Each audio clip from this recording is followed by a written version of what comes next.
Hello and welcome back to this damnful idealistic crusade.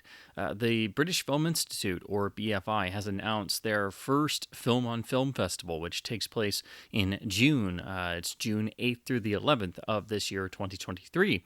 And this is a new initiative that the BFI is undertaking with prints from their own archive, which is, of course, quite extensive and filled with just many different treasures of all kinds of different film formats and types.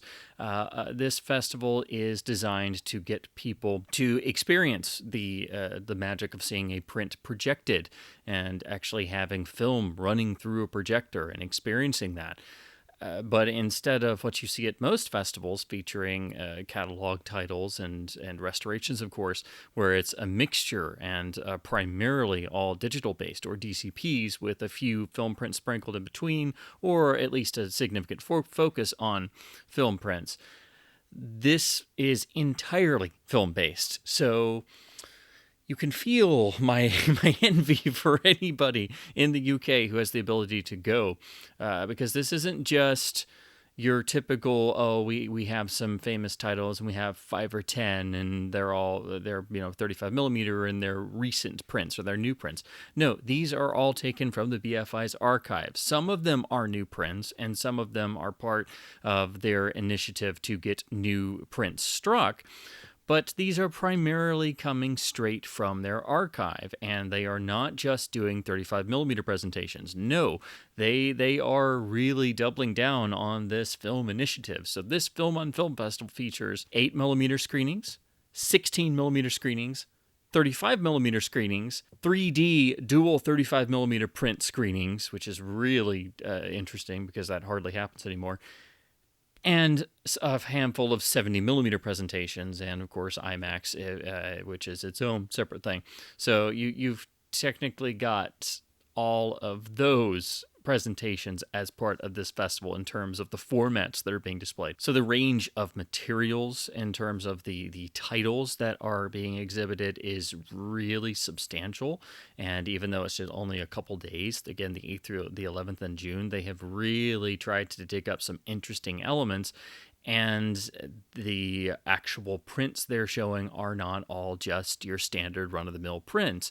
As I mentioned before, they are doing some prints that are brand new or from new restorations that have been, gotten a film out made, and then usually most restorations usually have a 35 millimeter print or two made for a couple screenings, and then they usually have one made for vault storage as an archive backup. So there's that side of things, but what really interests me, being the geek that I am, is what they're pulling out of the deeper storage in the vault. So there are some IB die transfer Technicolor prints that are being shown. There is again a 70 millimeter print being shown, but there's also dual 3D prints, actual vintage 3D prints, which means two individual prints for the left and right eye running through two projectors at the same time to do proper true 3D on film. But also they're doing some nitrate, which is really something, because nitrate is something that you just never get to see outside of the handful of theaters certified to run it. And apparently the BFI South Bank, where this is happening, is the only theater in the UK certified to run nitrate. So it's not something that happens every day. And in fact, in their press release, they say it's at least the first time in 10 years, if not longer, that any nitrate has been run for the public in the UK. So I'm just going to run through some of these titles where I'm just drooling. And again, you can feel my envy for all film fanatics in the UK, because this is the best festival lineup I've seen in years anywhere. And it's all film based, and there's also discussions and seminars and other programs, and it's just too enticing for words. So of course I had to do a video on it. And if you're able to go, you really should, because there's stuff being shown here that you're not likely going to get the chance to see again. So starting out with the 4 nitrate titles that they're running. The opening night celebration is a nitrate print of Mildred Pierce, and just let that sink in. And Yeah. Why am I not in London right now? I wish I was, because that just sounds fantastic. Of course, Mildred Pierce is now available on the new 4K restoration and presentation via the Criterion UHD, but nothing will ever approach the look and feel of an original nitrate print, particularly one for a film as beautifully shot and photographed as Mildred Pierce, and one that's been stored in the BFI archive all these decades. And the listing says that aside from some reel changeover wear at the reel changeovers, it looks absolutely fantastic. And so I can just imagine how breathtaking that's going to look. But if that wasn't enough, the next nitrate print they have is of the Technicolor fantastic feature Blood and Sand, which is one of the really wonderful bursting with color Technicolor films, of course, with Tyrone Power and Rita Hayworth, directed by Ruben Mamoulian. So I can't imagine what that looks like, and especially a nitrate dye transfer Technicolor print. Just, oh my word, I just can't even imagine how amazing that's going to look. They've also got a nitrate print of 1950's No Way Out from Joseph Mankiewicz, starring Sidney Poitier and Richard Widmark, a blistering film that I've seen many times, but I can't imagine how amazing it'll look on a nitrate print. And then the fourth and final nitrate print they've got is 1932's Service for Ladies, which is not only the directorial debut of the famed Alexander Korda, but it is listed as screening from the oldest print ever projected to a UK cinema audience. So I can't even imagine what that's going to look like, especially for a film that doesn't have the greatest video release history either. So all of these are just incredible musts and stuff that you just don't see because, again, there's only a very select few handful of theaters even able to run nitrate, let alone, they have to actually be certified and you have to actually make sure you know what you're doing because, of course, it's nitrate and these are priceless treasures. If that wasn't enough, they've broken this out into different sections, so I'm trying to make sure that I at least touch on some of the different ones. They've got a bunch of different short subjects. They do have some new programs and some new actual short films that have apparently been printed to film because, again, everything in this festival is all film-based, so I do encourage people to go and actually look at the BFI's website and look at this lineup because, of course, I can't cover everything in a video, but just to run over some of the other highlights, they've got an IB dye transfer Technicolor print of The Swimmer, which apparently is at the point where it probably can't be run too many more times, if not actually just put back in the vault and not run again. And if you've ever seen that film, it is very well known for its uses of color, which is something that really has come out in the latest restorations and Blu-ray releases. So I can't imagine what a dye transfer tech print would look like. They've got a print of the Anthony Mann film Reign of Terror from 1949. I am just drooling. This is the period thriller that Mann made, again, in 1949, set around the time of the French Revolution. I've only seen this in a really terrible video copy before, so I am just beside myself with envy. This is stuff you just don't see at repertory theaters even. It's just, again, they have really, the BFI has, should be commended for really trying to dig up very rarely spoken of or things that are rarely seen in print form. They've got a scope print of It's Always Fair Weather, which I've never really seen run at a rep theater, so that will be fascinating to see on the big screen. And a real surprise, they've also got a little program of children's features. So one is bringing together British television classics, including some actual bits and pieces of episodes of Do Not Adjust Your Set, which of course featured several of the team members before they became Monty Python. So it's one of the sort of testing grounds for future Python mania. But then also they've got a print of Disney's Sword in the Stone, which is really important because of Disney's incessant revisionism with all their animated features, you never get to see a print of a Disney animated feature. And if you ever get the chance to, you should drop everything and go and do it, because they usually shut down stuff like that. So I guess this was just because it's part of the BFI's archive, they're allowed to show it themselves. And infamously, Sword in the Stone was one of the worst treated in the HD realm because Disney hit it with a literal crap ton of digital noise reduction, and it was a hideous, grain-free, waxy, terrible mess, which really just destroyed the original animation. So getting to see a properly preserved print of Disney's Sword in the Stone projected will really be fantastic. Among the new 35mm prints they're running, they've got a new print of Malcolm X and a new print of Rebel Without a Cause. Again, I believe both probably stemming from the new 4K restorations that we now have on UHD, but they usually get a film out made and a few new prints are struck. They've also got a print of Working Girls, and then also a print of In the Mood for Love, but I would assume that has the new Wong Kar-wai approved color grading, but still great to be able to see those on film, or new prints. Then for large format geeks like myself, they do have a 70mm print of Far and Away, which of course from the early 90s means really represents the sort of final act of 70mm, which really was firmly killed off by the mid-90s once digital sound really took off in standard theaters with 35mm. 70mm trickled on a little bit longer and really just kind of ended with Bernard's Hamlet in 1996. So getting to see any 70mm print now is reason to celebrate. It would be fascinating to see what Far and Away looks like, because that's a film I don't think has ever quite translated to home video very well. And it really should be something, being one of the last sort of era 70mm prints, and I'm sure it's been preserved very, very well, because it's been probably vaulted ever since the original run. And then also for IMAX fans, they are running IMAX prints of the Dark Knight trilogy films at their IMAX hall they have there, so you'll be able to see those. I've only seen the IMAX version of Dark Knight Rises, which I did see in the full IMAX 65mm presentation back on its original run, which is definitely the way to see it from a technical perspective.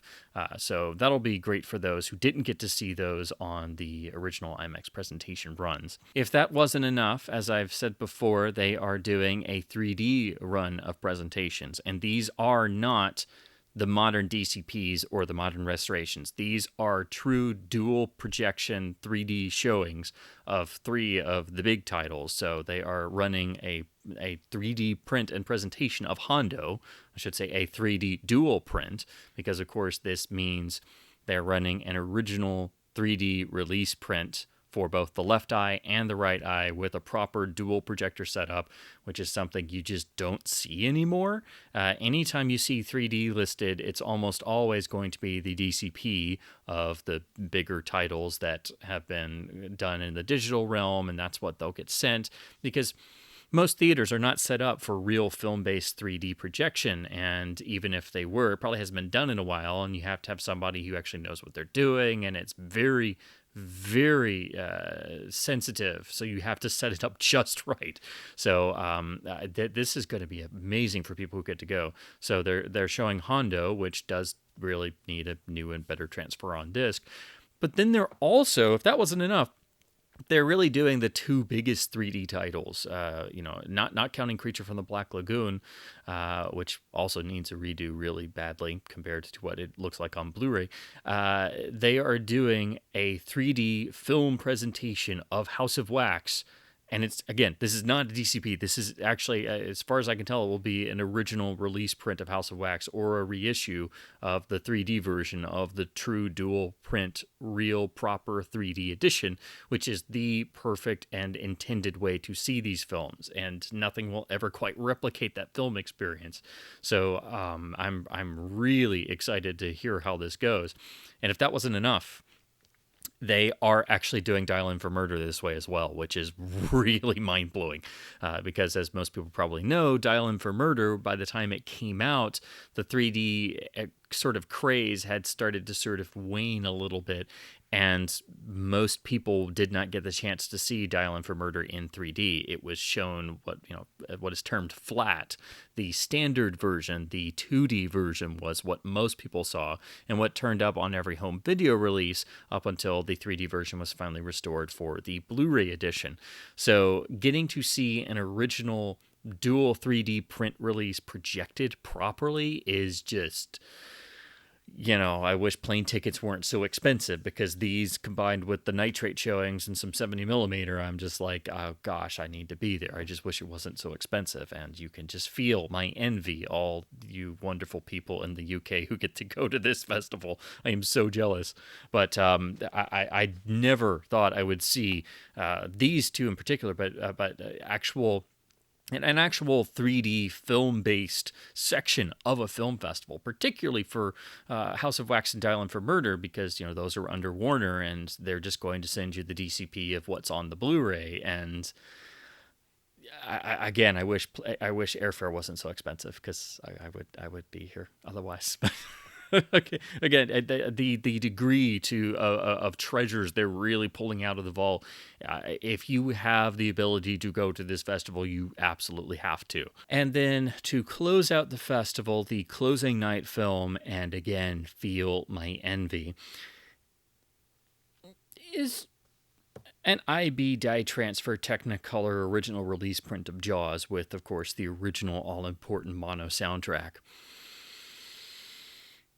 I'm having to fight the urge to empty my bank account on airfare and lodgings and ticket prices, because that's just incredible.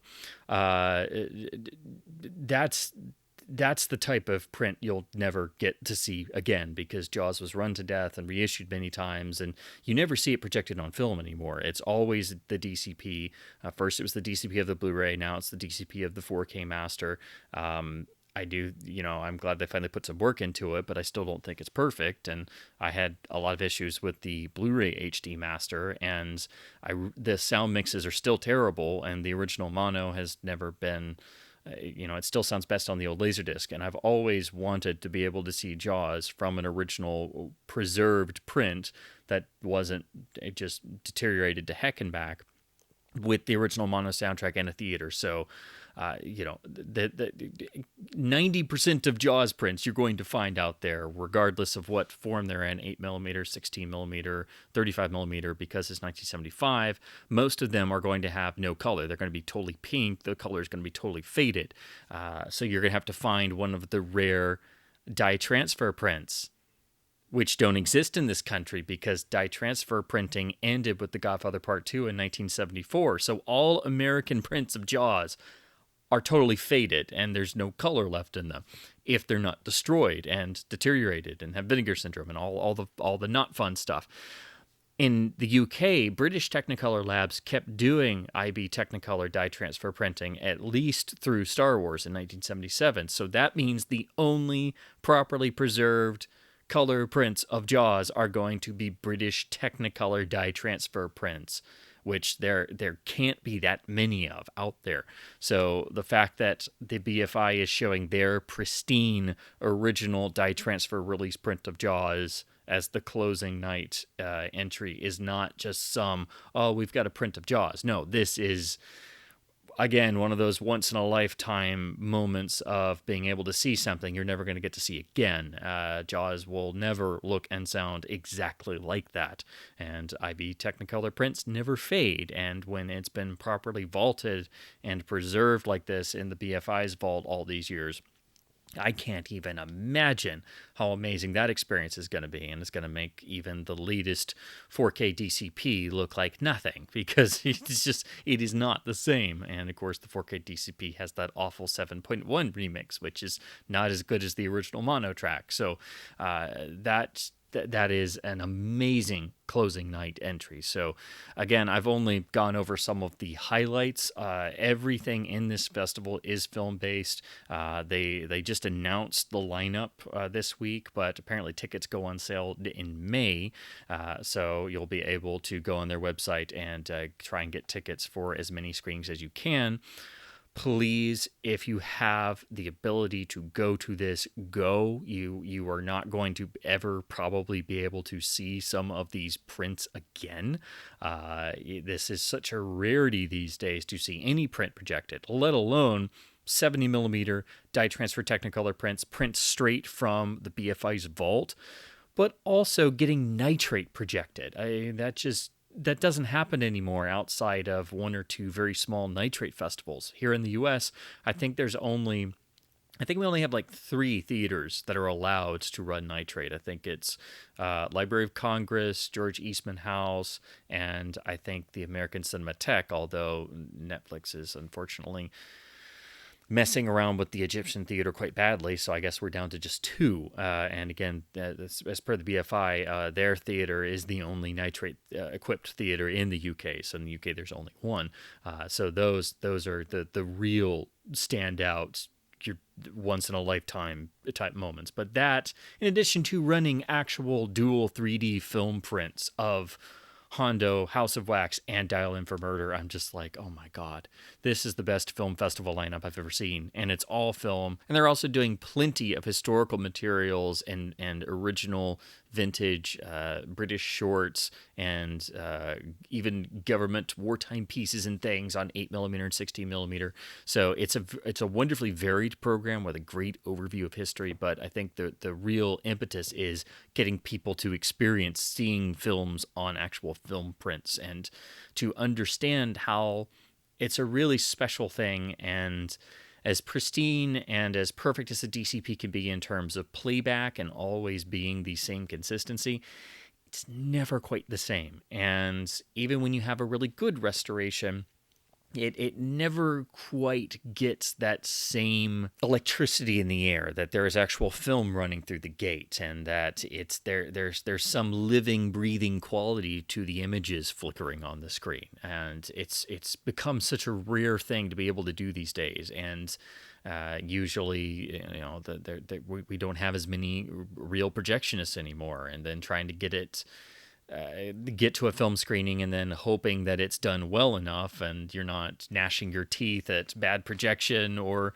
a print that's damaged or has color fading, or studios a lot of times don't want to loan prints out anymore. So it's an opportunity to really experience films the way that they were originally released and intended to be experienced as, that you're just not going to get again. So I do hope this is successful and the BFI continues to do this. Again, this is the best film festival lineup of any festival I have seen in years. Of course, I'm a film geek and love looking at festival lineups just to see what prints they're going to get. So this just lit my brain up, and I am so completely jealous of every film fan in the UK who can go to this. So that's why I had to do a little video, at least, just talking about some of the highlights and my extreme just drooling all over the website announcements, because I'm just like, oh my gosh, this is a dream festival for film fanatics. So do check out the BFI's website. It is June 8th through the 11th of 2023. And again, tickets do go on sale, I believe, in May. I think May 5th or so is when they open tickets for sale on the website, and you just go through the BFI's website. So if you have the ability to go to this festival, if you're in the UK, please just go. Don't even question it. Just go as many times as you can. Try and see some of the nitrate prints and the 3D prints and the 70mm prints and all the rarities and the dye transfer prints, because this type of opportunity just does not come around anymore, and it's something to be treasured. These type of experiences are something you will revere for your entire film-going life and experience. So, as always, I hope my babblings about classic films and film presentations has been at least somewhat fun and informative. I just had to gush in video form about how amazing this BFI Film on Film Festival looks, and how I am just having to fight the urge to literally run across the Atlantic and go to every single screening because it just looks that amazing. And as always, do keep supporting your local independent repertory theaters, art house theaters, film initiatives, and of course, if you have a wonderful access like you do with the British Film Institute, support them in any way, shape, or form. And as always, thank you ever so much for watching.